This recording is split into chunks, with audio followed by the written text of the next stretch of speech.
The attacks on September 11 were preordinated deadly terrorist attacks executed by the Islamist jihadist group named Al-Qaeda. They were the one of vicious attacks in American history and soil. This year marks the 20th anniversary of 9/11. It was a defining moment in the history of war and terrorism. The moment shocked the nation. Crystal City, just north of Crystal City. Just to the north of your town? Yeah, stop all departures. Pentagon just got hit. Don't say that. God damn, I can't even protect my NCA.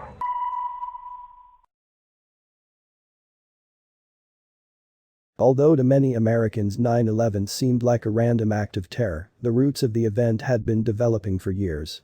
The tragic catastrophe was led by a mix of circumstances which converged at the end of the 1990s.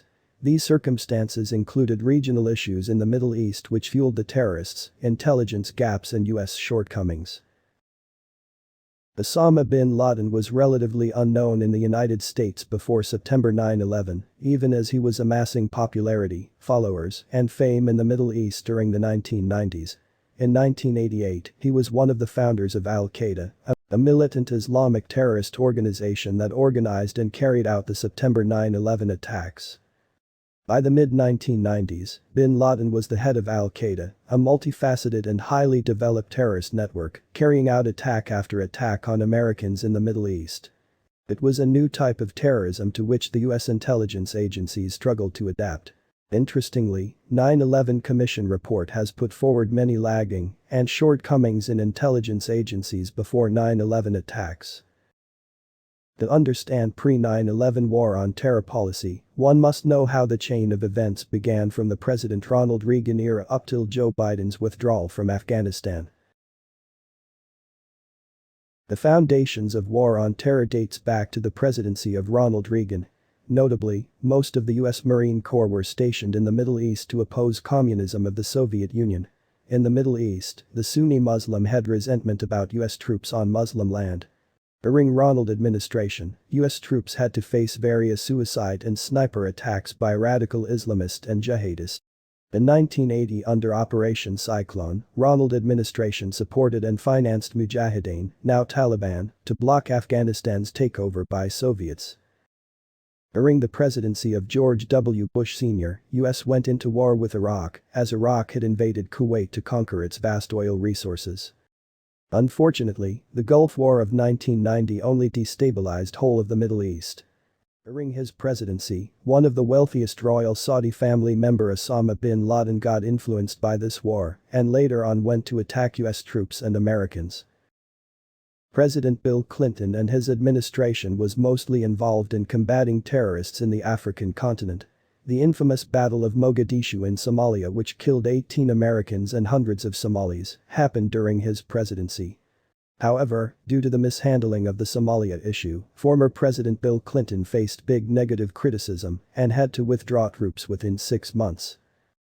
In the days to come, Americans would be introduced for the first time to the name of bin Laden and his organization, Al-Qaeda.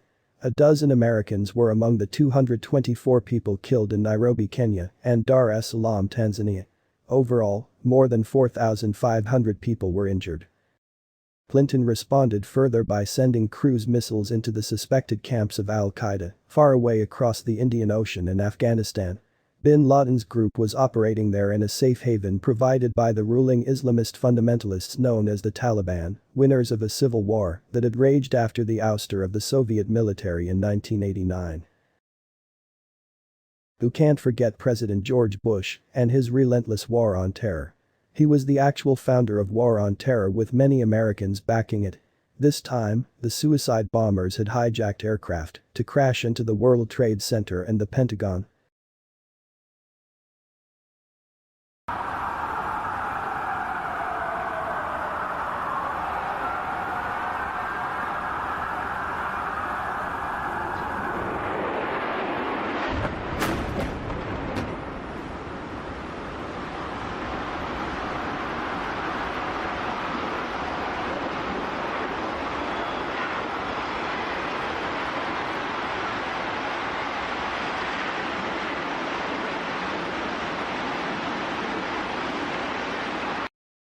Bush, of course, would promise retribution, and he would spend most of his remaining 7.5 years in office trying to make good on that promise. All of this was brought upon us in a single day, and night fell on a different world, a world where freedom itself is under attack. Americans have many questions tonight. Americans are asking, who attacked our country? The evidence we have gathered all points to a collection of loosely affiliated terrorist organizations known as Al-Qaeda. They are some of the murderers indicted for bombing American embassies in Tanzania and Kenya and responsible for bombing the USS Cole. This group and its leader, a person named Osama bin Laden, are linked to many other organizations in different countries, including the Egyptian Islamic Jihad and the Islamic Movement of Uzbekistan. There are thousands of these terrorists in more than 60 countries. They are recruited from their own nations and neighborhoods and brought to camps in places like Afghanistan, where they are trained in the tactics of terror. They are sent back to their homes or sent to hide in countries around the world to plot evil and destruction. The leadership of Al-Qaeda has great influence in Afghanistan and supports the Taliban regime in controlling most of that country. In Afghanistan, we see Al-Qaeda's vision for the world. It is not only repressing its own people, it is threatening people everywhere by sponsoring and sheltering and supplying terrorists. By aiding and abetting murder, the Taliban regime is committing murder. And tonight, the United States of America makes the following demands on the Taliban. Deliver to United States authorities all the leaders of Al-Qaeda who hide in your land.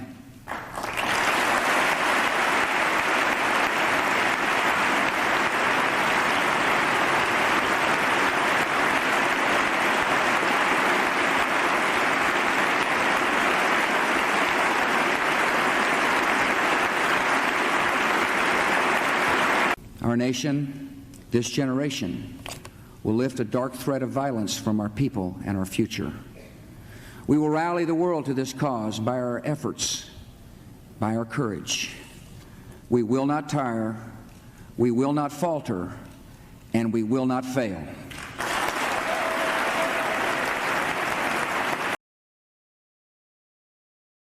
While his primary focus would be on Iraq, where he insisted Hussein had weapons of mass destruction, although none were ever found, Bush began his war on terror by sending U.S. forces to Afghanistan to root out Al-Qaeda and depose the Taliban.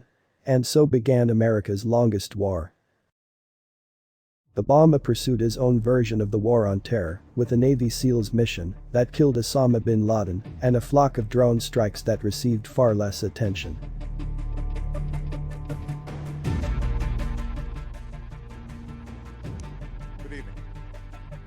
Tonight, I can report to the American people and to the world.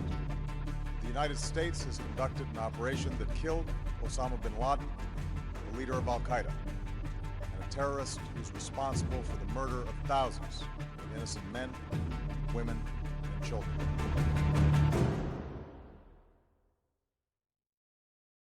There were still U.S. forces in Iraq and Afghanistan when Donald Trump succeeded Obama in January 2017.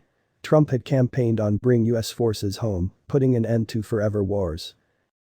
He shrank the U.S. footprint in the region, hunting individual figures primarily with airstrikes, such as the one that killed Iranian military kingpin Qasem Soleimani just after New Year's 2020. ISIS leader Abu Bakr al-Baghdadi died in a raid on his Syrian compound by U.S. forces in 2019. But Trump was eager to be out of Afghanistan entirely, pushing the Pentagon to get it done.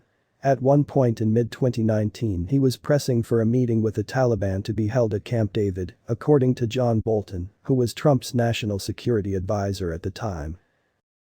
Instead, Trump had his Secretary of State, Mike Pompeo, negotiate an exit deal with the Taliban in Doha, a negotiation that did not involve the Afghan government. It set a May 1, 2021 deadline for US withdrawal, so long as the Taliban did not attack US personnel.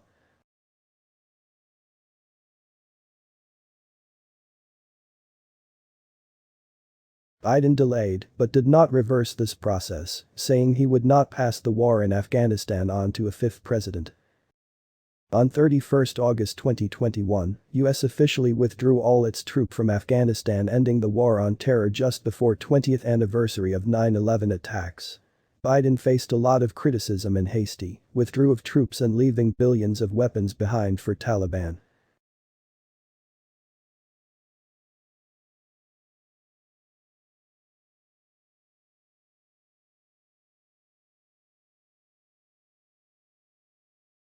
Our channel pays hearty tribute to all the victims of 9/11 and their families on the eve of 20th anniversary of 9/11 attacks.